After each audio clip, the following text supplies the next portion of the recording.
All right. Good morning. Good morning. Hope everyone's doing all right. Let's get to it. My name is Scott Redler. I'm the Chief Strategic Officer of T3Live.com, the founder of the Red Dog Mindset. Hopefully, everyone's feeling well. It is Tuesday. It is January 14th. It is PPI Day. And, yesterday was an interesting one, right? We came in futures down 45 handles. Wasn't sure if we'd get a small active low. We had some market discovery. All I know is that we were talking about, the 575 level in the spies and, the gap filled from the election and the oscillator went out of minus 40. So minus 40 handles was minus 60 or was like minus 60-ish. So I'm like, it's probably a better cover your short, test some longs than press shorts into a situation like that. And then as the day developed, there were a lot of things you could have done. So anyway, if you take a quick look at the chart here, let me show you what I'm talking about. Like, remember, this was the gap right here. Okay, this was, the election gap that went across. You could take it all the way to right there, and it got filled almost to the penny. So that's why it's good to know what things mean, and how to react to it. So that's gone. It's gone. Poof. Anyway, poof, things change in life. Things come and go, right? Got to just figure it out. So with that being said, what happened a little bit later as the day evolved. You had reference points. You have new points of reference where we made a low, right? We made a low, and then you could have traded versus that low. And then what do? We reclaimed 578 right there, 578.56. In order to continue down, what does it have to do? It's got to get below and stay below a level. Same way, in order to continue higher, it's got to get above and stay above a level. Isn't that so damn sophisticated? No, it's just Red Dog language. Anyway, with that being said, we reclaimed this little spot, closed on the highs. So going into the PPI, they could have done whatever they want. You could have said, hey, I'm going to, cover my short in the hole and reshort at a higher level just in case we make new lows in January, which could still happen. Or you could say, hey, the PPI is not till 8:30. Maybe I could take a few longs, and see if we get some morning follow through and get paid a little bit. So anyway, with that being said, if you look here, you have the spies are up another 249. They were a little bit higher, giving a little bit of follow through. So where is resistance? This 584 to 585.20 is a spot. And then you have the 8-day, which is a little bit higher. So if the active bears, the bears really want to reject price, well, they could then reject price right here. So if you're long, what you should be doing, I've already trimmed a bunch of things. You trim a little bit into this move. And if you're, if you're just flat because you covered yesterday, then maybe you put on some puts, if we're still here even at 8:30, at 9:30, because who knows? So this is the alpha team right here. Okay, here's the alpha team. So it gets to see my positions. Yesterday, I came in with nothing, no longs, no active longs because, we closed poorly. I thought we were going to see at least 575. I had some SPY puts on. Okay, and now I come in with this. So I already trimmed a little bit. See 629, see a little sell there. They get to see, the alpha team gets to see what I do, how I do it, which is the luxury of paying for a premium product versus watching the 630 Club since 2020 for free, which is cool. And I sold a little Amazon, put it, Amazon to me was acting pretty well. I picked up a little MSTU because Mr. Finally looked like it was decent. Sold a little bit of that. I did a little bit of this all before the 630 Club. I've been up since friggin' 4:45, getting my mind right, drinking water, going in the sauna. I practiced my 25-20, which is going to be a video where you can work out with me in the morning, hear my morning thoughts, get your mind right, get ready for the day, even before all this happens. Anyway, I didn't do anything with Rumble. I did put on some SPY puts at the end of the day just to have, and some of these options are just leftovers. A month ago, I had 15 positions, a bunch of options, and now we're in a different tape. But anyway, so I'm already trimming into that. So it's a nice little quick morning. Let me say good morning to some of my dogs around the world. What do we got going on here? Let's take a quick little peek. These are my dogs who are talking. We got 4.0 Bobby. The Bears had the ball yesterday. They still have the ball. Musk may buy TikTok. That's wild. That would be pretty sick. And I guess he'll be allowed to because Trump will let him. I'm actually going on TikTok, by the way. I got Conrad right here, who's he's a junior at Rutgers, who's a TikTok maniac. No kidding. He knows social media really well, and it's time for the old dog to teach the kids how to approach the market with a plan instead of gambling everywhere. But anyway, what up, Austin? What up, little Curbster? We got specialists in the house. Anyway, so if you want to interact with me, I'm going to put this down here so I could see who's asking questions. Sometimes you guys bring up some good ideas, and I go over them here. So anyway, so I would say 584, 585.20 would be a spot that would be tricky to go through in the first kiss, and the 8-day is 587. So this is the new battleground. So sometimes you could trend lower and just trade. Sometimes there's just no bids, but yesterday the market proved that it can go a little bit higher. So this is the zone. Right here is the zone, okay, where I would be putting on some hedges again, especially if you have a big portfolio, if you covered into what we just said was the gap fill. And how would you have known that? You could have been prepared with the red dog. Anyway, with that being said, a lot of things did the same thing. Even the IWM had a bounce. The IWM yesterday I said is not a press. The TLTs were up a little bit. Maybe you could buy Versa low. It reclaimed 215. It came up, and maybe there's a move up to 219. Maybe. The key yesterday for me was watching Tesla. I've been watching Tesla pre and post. I've been watching Tesla my whole life. But anyway, yesterday, the same way you had some sell signals, which you did. You had a red dog reversal sell, a lower high, got rejected. Here you made a higher low, right? The SPYs went below last week's low. So did the Qs. So did the small caps. Did Tesla? No. So that gave me a signal to sell more puts and buy it, and I'm in long, and it's helping my morning, and you have this whole void here. So we'll see. Maybe this time it gets up to there again, and next time it doesn't get rejected there. For crypto, so yeah, so crypto yesterday, I didn't buy back the IBIT, but in the morning, guys from the Alpha team was like, hey, Red Dog, crypto is reversing, which gave me some clues that maybe the market would, because I put 1 + 1 together. When I usually do it with the Alpha team, it leads to 10, but I put 1 + 1 together and said, hey, maybe Mr., put a little bit of a short-term bottom in, right? Here's 301, double bottom, perhaps. They sold strength here. They sold strength all these times. So instead of taking Tesla and Mr., I went a little bit on the actually, I wouldn't even say this is the lazy side, but I bought some MSTU at the end of the day, and now MSTU is up a cool 6%. I bought it at like 880ish, so it made me some money into the end of the day yesterday, and now I'm trimming some. So little things to tack on to the month and whatnot. So is the ice barrel on there? Yeah. So is it on the phone or on here? All right, so guys, some people like Red Dog. It was cold out there today. Did you break the ice barrel? So this is the mindset, okay? I walked out after my 25.20, and I'm like, all right, maybe the ice barrel's frozen. I won't go in it today. I'll go in at lunchtime. It'll be easier. But then there was a side of me that said, hey, maybe the ice barrel, because Chase and I put the water on, it's thawed out. I can get in there this morning. So Conrad just put it up on Twitter. So let's see if it's there. Some of you guys want to see it. So this is, let's see, is there sound here? This is in the morning.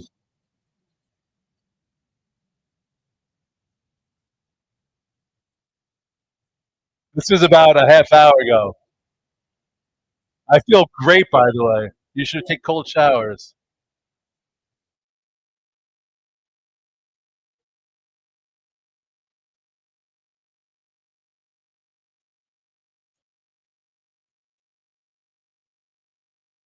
California, isn't that nuts what's going on over there? Holy cow.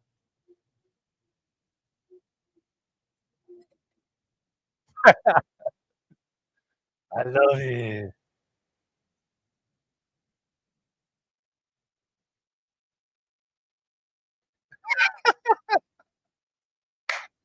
Who the hell's that guy? Anyway, let's go. How do we get back to the uh-oh. Where's the trend spider? Here we go. Let's get the trend spider back. That was awesome.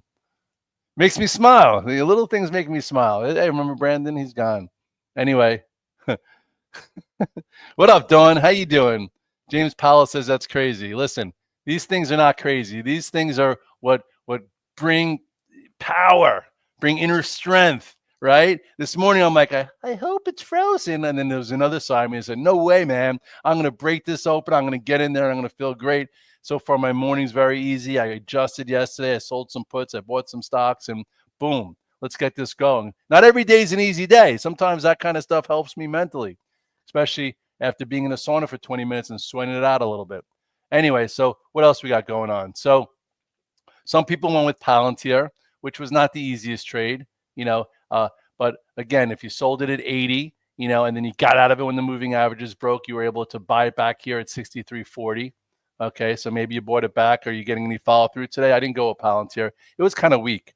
PLTR up $1.69. Okay, not so bad. A little breakfast treat. Someone with Apple, which I didn't. Apple's up a little less. I went with what made sense. What gave me a signal? Yesterday, really, Tesla gave you a signal. It's only up 9 now. Okay, so maybe you bought some yesterday, you sell some. It could be just a trade. It doesn't mean it's always going to be a new active sequence. Sometimes, same way. Like I still think if you look here at the SPYs, the bears still have control, except for sometimes the measured move is only the neck, is only the shoulder. Okay, I don't even think this is so. This is 599. Just say to 580. So that didn't even give you much. So this could just be burning off the condition. Yesterday we were minus 40, on Friday, and then we came in minus 60. Now with yesterday's move and today's up move will be probably like minus 20 on the oscillator. You'll stick to the hot tub. Little curb, so you should do the hot tub into the ice barrel. My Chase and all his friends, what did they do after a big basketball game when they want to get the circulation? I make them go in the hot tub, and then it kind of like expands their blood and gets the circulation to all the sore spots, get some lactic acid, and then they go in the ice barrel, and then they get down the inflammation. But anyway, you think the TLT seems tradable? That's what Menzi's saying. Okay, so the TLT, what's the TLT doing this morning? Let's see. The TLT is, down 15 cents. Maybe this is a low. We'll see. We'll know more. We'll know more at PPI day, PPI time. This is 85.04. So, that's your new point of reference. I would think the market doesn't like when it makes new threshold or new situations. And right now, this is yesterday's situation. You could actually raise this up a little bit. Here's the 8th day. It's been rejected on every bounce all the way since it broke here.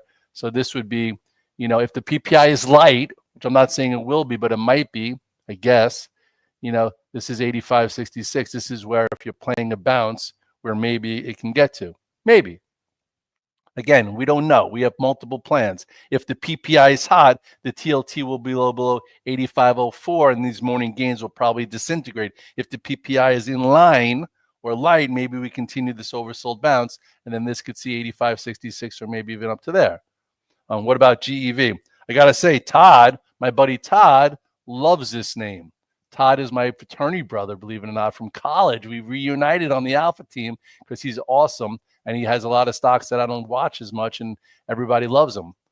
Just what his pledge name was in college. We won't talk about that. Actually, no, it was not a dirty one. Flanders. Anybody watch what's Simpsons? Flanders. Anyway, so yeah, this looks pretty decent.